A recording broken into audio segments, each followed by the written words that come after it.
Hi travellers! ඉතින් අද අපි ඇවිල්ලා ඉන්නේ ඩුබායි සිටි එකට. ඉතින් all ඩුබායි සිටි එකේ තමයි අපි ඉන්නේ. අපි අද ඇවිල්ලා ඉන්නේ මේ ඩුබායි නගරය කොහොමද හැදුනේ කියන එක ඉගෙන ගන්න. ඉතින් අපි ඩුබායි ක්‍රීක් එකට තමයි දැන් මේ යන්න ලෑස්ති වෙලා ඉන්නේ. ඉතින් අපි ඩුබායි ක්‍රීක් එක බලන්න යනවා නම් අපි ටිකට්ස් ගන්න ඕන මුලින්ම. ඉතින් අපි ටිකට්ස් ගන්න කවුන්ටර් එකට ආවා. මෙතනින් ටිකට් ගන්න ඕන. මෙයාලා විස්තර කළා කියනවා ඩුබායි ක්‍රීක් එක ඇතුළ කොහොමද යන්නේ, මොනවද බලන්න තියෙන්නේ, මොනවද ඉගෙන ගන්න තියෙන්නේ, අන්න ඒ වගේ දේවල්. ඉතින් අපි UAE වල ඉන්නවා නම් අපි දැනගන්න එපයි නේද ඩුබායි කොහොමද හැදුනේ, කොහොමද මූලාරම්භය කියලා. ඉතින් අපි ඒක බලන්න තමයි අපි යන්නේ. මේක නිකන් හරියට කෞතුකාගාරයක් වගේ. ඩුබායි ක්‍රීක් කියලා තමයි හඳුන්වන්නේ. හැබැයි මේක ඇතුලේ තනිකරම තියෙන්නේ කොහොමද ඩුබායි ස්ටාර්ට් උනේ කියලා.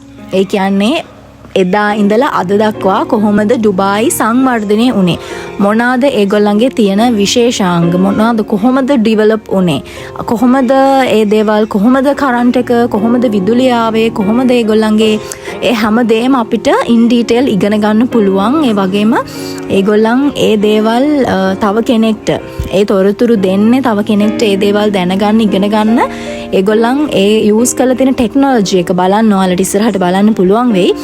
ඒක මාරම වටිනවා. ඇත්තටම අපේ ලංකාවටත් පුළුවන් නම් ඒ වගේ ටෙක්නොලොජි එකක් ගෙනල්ලා අපේ අනාගත පරපුරට ඒගොල්ලන්ට ඒ විදිහට ඒවා පෙන්වන්න, තව කෙනෙක්ට පෙන්වන්න ඒ විදිහට පුළුවන් නම් ඒක මාරම වටිනවා. මේගොල්ලන් මාර විදිහට මේ නවීන තාක්ෂණය උපයෝගී කරගෙන ටෙක්නොලොජි එකත් එක්ක ඉස්සරහට යන්නේ. බලමු අපි ඉස්සරහට ඔයාලට බලන්න පුළුවන් මේ වීඩියෝ එකත් එක්ක දිගටම ඉන්න. මේක ගොඩාක් වටින වීඩියෝ එකක් වෙයි.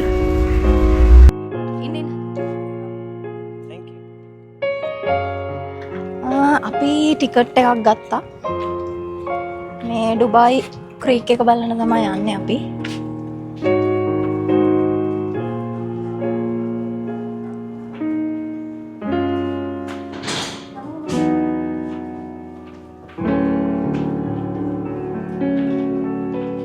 We're basically looking at a lot of achievements first and overall history of the area.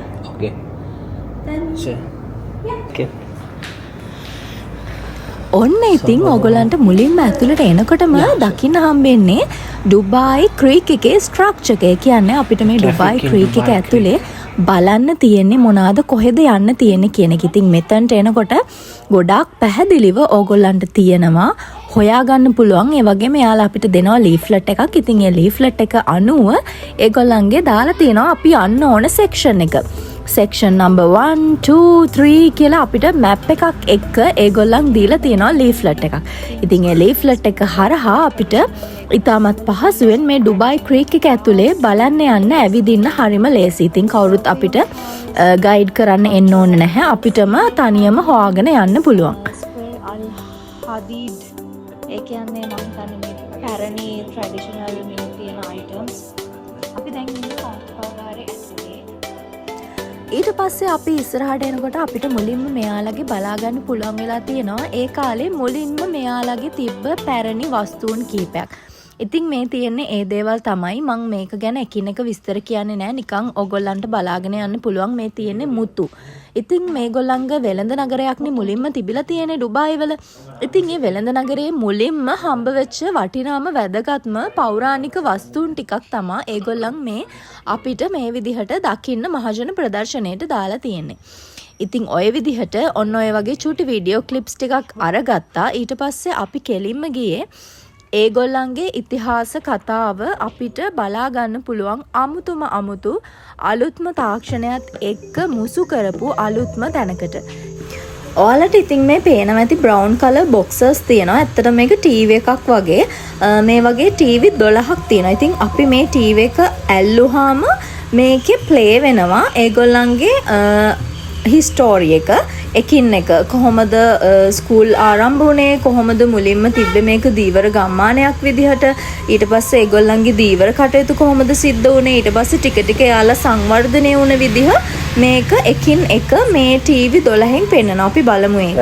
Compare කරලා බලන්න අත් එක්ක ඩුබායි කොහෙද තියෙන්නේ කියලා බලනවා. මේකේ මෙහෙම දැන් පෙන්වන්නේ පිට පෙන්නනවා සෙක්ෂන් එකක් දෙනවා මෙහෙම මේ දෙපැත්තෙන් අල්ලන්නේ කියලා.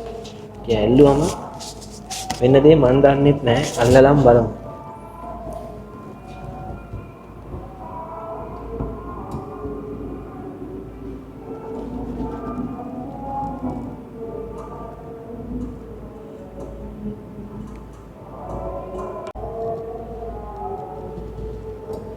අතාරින්න කියනවා ඉතින්.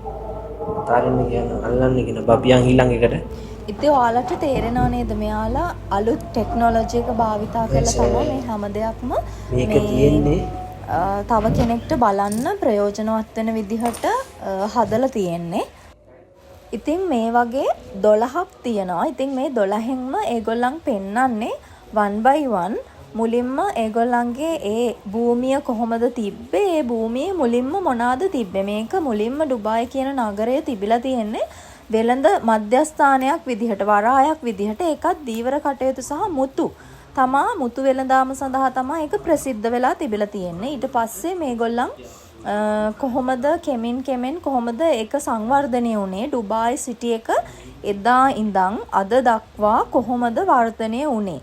ඒ කියන්නේ ඊට පස්සේ මෙයාලා කොහොමද කරන්ට් එක ගත්තේ, ඊට පස්සේ කොහොමද මාර්ග සංවර්ධනය වුණේ, ඊට පස්සේ මේගොල්ලන්ගේ මිනිසුන්ට අවශ්‍ය පල්ලි ඒ වගේ දේවල් කොහොමද නිර්මාණය වුණේ, ආගමික කටයුතු කොහොමද ව්‍යාප්ත වුණේ රටේ. ඊට පස්සේ එතනින් එනකොට මේගොල්ලන්ගේ පාසල් පද්ධතිය, ඊට පස්සේ මේගොල්ලන්ගේ රෝහල් පද්ධතිය, ඒ වගේ එකින් එක රටේ සංවර්ධනය වෙච්ච පැතිකඩවල් තමයි ඒකෙන් ඒගොල්ලන් අපිට මේ ඒ පෙන්වන්නේ. ඉතින් අපි ඒ ටික බලලා මෙහෙම ඉස්සරහට එනකොට ඊළඟට අපිට හම්බුණා ඒගොල්ලන්ගේ තියෙන තවත් පැරණි පෞරාණික වස්තුන් කිහිපයක්. ඉතින් මම පොඩි වීඩියෝ ක්ලිප්ස් වගේක් ගත්තා. අපි ඒවත් බලාගෙන යමු.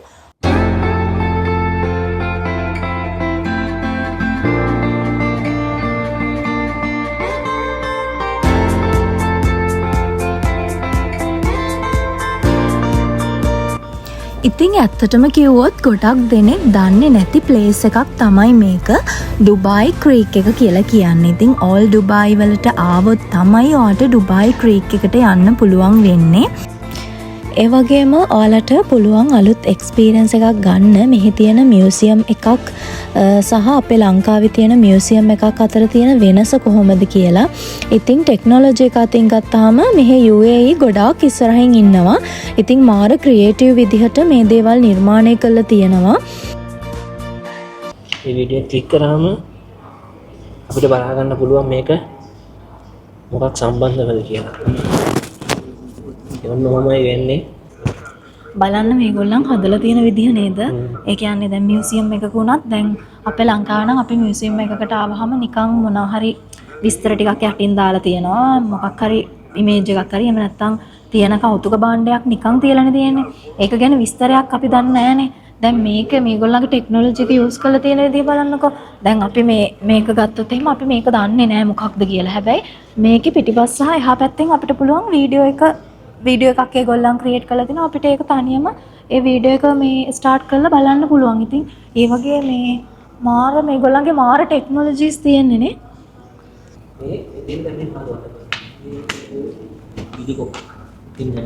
දැන් අපි දන්නේ නැහැනේ මේක මොකද්ද කියලා. මේක විස්තරේ දැන් ඔයාලට විස්තරේ බලා ගන්න ඕන නම් මේකෙම එහා පැත්තේ සයිඩ් එකේ තියෙනවා ගියා ස්ටාර්ට්. දැන් අපිට මේ බලා ගන්න පුළුවන් මොකක්ද ඒකේ විස්තරේ කියලා.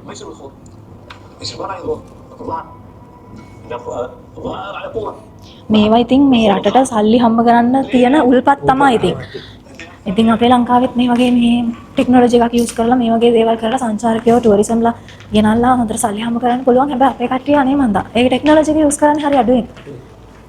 අපි දැන් මේ ඇවිල්ලා ඉන්නේ මේ බාඩුබාව තියෙන මියුසියම් එක ඇතුළට. ඉතින් මේකේ එයාලා පෙන්නනවා විශේෂයෙන්ම ඩුබායි හැදුන විදිය. ඉතින් අපි මේ වීඩියෝ එක බලනවා. වීඩියෝ එක සාමාන්‍ය විනාඩි 20ක් විනාඩි 30ක් විතර යනවා. ඉතින් මේ බලන්න ඉතින් කොහොමද කියලා මේගොල්ලෝගේ ඇනිමේෂන් එහෙම කොහොමද කියලා බලන්න ඉතින් මේ පේනවනේ.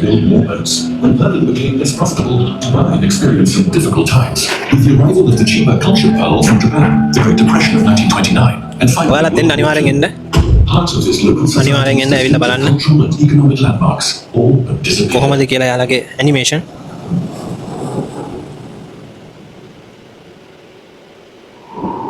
During the war, trade around the creek was hindered, which plunged the populace of the Gulf.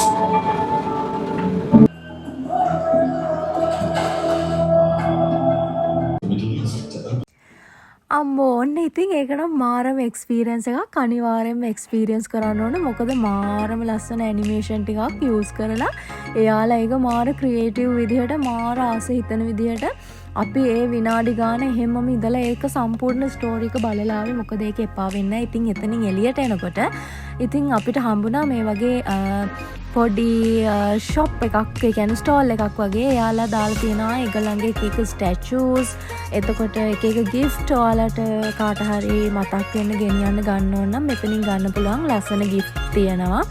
ඉතින් ඔයාලා මේ දකින්නේ key tags mugs ඒ වගේම ස්ටැචුස් වගේ දේවල්. ඉතින් ඔයාලට පේනවා එතන ග්ලාස් එකෙන් එළිය. ඉතින් හවස් වෙලා 6:00 වගේ වෙලාව ඉතින් අපි යන් එළියට ගිහින් බලමු එළියත් මාරම ලස්සනයි මේ වෙලාවට. ඉතින් ඔයාලට පුළුවන් ඔයාලා කැමති නම් මෙතනින් gift එකක් ගන්න. අපි චුට්ටක් ආව පොඩක් ඉඳ ගන්න මහන්සි ඇවිදලා. මේ ඩුබායි මියුසියම් එකේ නම් ගොඩක් දේවල් තියෙනවා බලන්න. හැබැයි මේ අපි ගෙදරින් ආවේ ටිකක් වෙලා ගිහිල්ලා ඒ නිසා අපිට ඔක්කොම කවර් කරන්න බැරි වුණා. ඔක්කොම බලන්න බැරි වුණා. ඇත්තටම කිව්වොත් මේ කිහිපයක් තමයි බැලුවේ. ඉතින් ඔයාලා එනවා නම් ඔයාලා ඇවිල්ලා බලන්න මේ ඩුබායි කොහොමද හැදුනේ ඩුබායි වල ඉතිහාසය ඒ දේවල් ටිකක් ඉතින් බලා ගන්න පුළුවන්. මේ කියන්නේ වැදගත් වෙයි කියලා හිතනවා නම් ඇවිල්ලා බලන්න අවුලක් නැහැ. මේ නැත්තම් ඔයාලට මේ ඩුබායි ආවට ෆොටෝස් ගහන්න ඒ වගේම කියන්නේ මාර ලස්සන මේ ගෘහ නිර්මාණ ශිල්පයක් තියෙනවා. ඉතින් ඒ ගෘහ නිර්මාණ ශිල්පයත් එක්ක මේ ලස්සන ෆොටෝස් ගන්න ලස්සන වීඩියෝස් ඒ වගේම ගොඩක් කියන්නේ අඩුවට ඔයගොල්ලන්ට මෙහෙන් චොක්ලට් එහෙම ගන්න ඕන නම් මෙහි තියෙනවා මේ ඒවටත් වෙනම මේ චොක්ලට් ගන්න තැන් එතකොට ඇඳුම් ඒවා මේවා ෂූස් බෑග්ස් ඒ වගේ දේවල් ගන්නත් මෙහි ගොඩක් තියෙනවා මේ ෂොප්ස් ඒ වගේ ගොඩක් අඩුවට ඔයගොල්ලන්ට ගන්න පුළුවන්. ඉතින් මං කලින් මගේ ඩුබායි ට්‍රාන්ස්පෝර්ටේෂන් කියන වීඩියෝ එකේදී මං ඔයාලට කියනවා වෝටර් බස් කියලා මෙහි තියෙනවා කියලා ට්‍රාන්ස්පෝර්ටේෂන් එකක්. ඉතින් මේ තියෙන්නේ ඒක තමයි මේ ඒ ස්ටේෂන් එකක් තියෙන්නේ. ඉතින් මේ තමයි වෝටර් බස්. ඉතින් වෝටර් බස් කියලා මේගොල්ලන් මෙහි හඳුන්වන්නේ මෙන්න මේ බෝට්ටු සේවාව. ඉතින් මේකෙන් අපිට සාමාන්‍ය ජනතාවට එදිනෙදා තමන්ගේ ගමනාගමනය කරගන්න පුළුවන්. ඉතින් අපි අද යන්නේ වෝටර් බස් එකකිනුත් අපි ඔයාලව එක්කන් යන්නේ ඒ එක්ස්පීරියන්ස් එකත් ගන්න. අපි යමු එහෙනම්. අපි දැන් බෝට්ටුවෙන් මේ පැත්තේ ඉඳලා එහා පැත්තට යන්නේ අපි බලමු කොහොමද ඒ එක්ස්පීරියන්ස් එක කියලා. කොයිකද යන්නේ? මේකටද?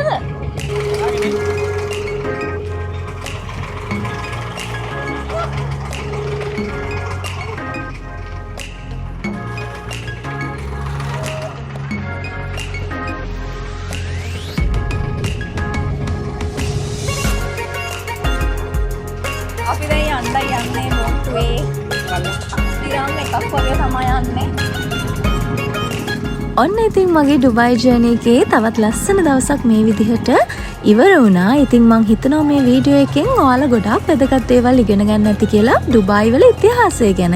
ඉතින් ඔයා මෙහි ආවොත් අනිවාර්යයෙන්ම එන්න විසිට් කරන්න ඕල් ඩුබායි වල ඩුබායි ක්‍රීක් එක බලන්න එන්න. ඉතින් තවත් ලස්සන වීඩියෝ එකකින් අපි ආයෙත් හම්බෙමු. එතකන් ඔයාලා පරිස්සමෙන් ඉන්න. හැමෝටම බුදු සරණයි. බයි.